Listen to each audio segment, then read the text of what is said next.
Сол мәселе бойынша сіздің ойыңыз қандай? Абылайханның ақшасы енді бәрібір де ол ақша босқадан босқа жоғалған жоқ қой, бір садақасын бермей қалды ма екен, сондай бір нәрсе болған ғой. Енді мен ойлаймын, адам дейтін ақшасын көрінгенге жарқыратып жүре бермеу керек. Біз бәріміз білеміз ал машинасында куча ақша жүретін, бірақ та кішкене адам бай болғаннан кейін баймын деп мақтана бермеу керек та, мен деп. Ол баймын деген сайын Құдай алып қоя береді. Көрсетпеу керек қой, тығып ұстау керек қой. Менде өзімде мысалы миллион болса, ешкімге көрсетпей тығып карточкаға тығып жүретін өз басым. Өзінен кетіп қалды. Кешегі мәселе бойынша сіздің ойыңыз қандай? Біздің арамызда сондай адам барына сенесіз ба? Сенгім келмейді ше, бірақ екі тарапта қиын нәрсе негізі.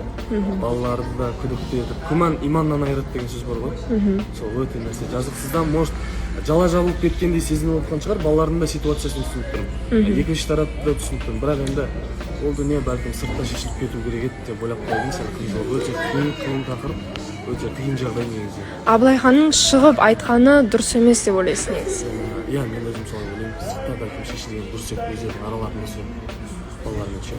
Балалардың да положениесіне кіріп ойлап тұрмын да, енді қиын ғой негізі. Аю саған жалпы жігіт баласын өткен маңызды ма? Өткені белгілі бір пайызда маңызды, белгілі бір, білмеймін. Белгілі бір деген қанша пайыз?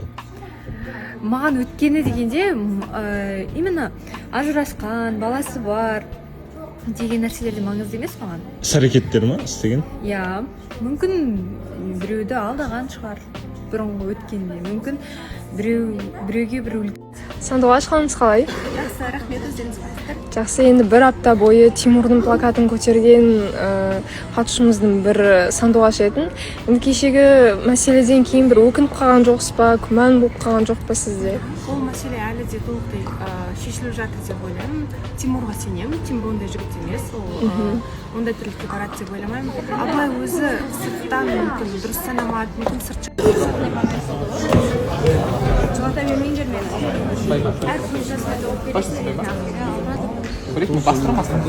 Не істейсіңдер? Жаңа тырнағым черче сынады ғой, соны көрсейін деген ғой. Тырнағым сындырғысы келіп тұр, и так на тырнақтарым авария болып жатыр. Сындырса сосын төлеп бересің ба? Кстати, почему одна и та же нога, да, ломается? Одна и та же нога.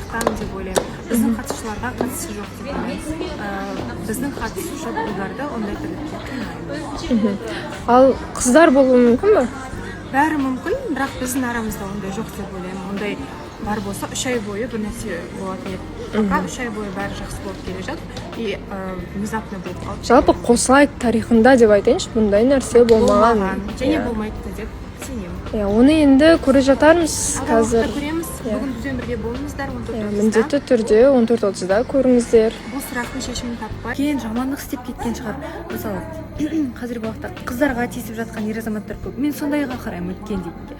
Ал именно ажырасу, Мысалы араларыңа іріткі салу үшін сенімен танысып жүрген жігіттің достары болсын, құрбылары болсын, өткенде осылай істеді деп сенің ойыңды бұзатын болса, сен достарына сенесің бе әлде бірінші? жоқ, жігіттен сұрайсың ба? сөйлесемін ғой. Алайда өзімен сөйлесем, өзіне сенемін. Бірақ сәл болсын күдік болады. Сәл күдік болады, әрине, себебі еш нәрсе бекерден негізі айтылмайды ғой.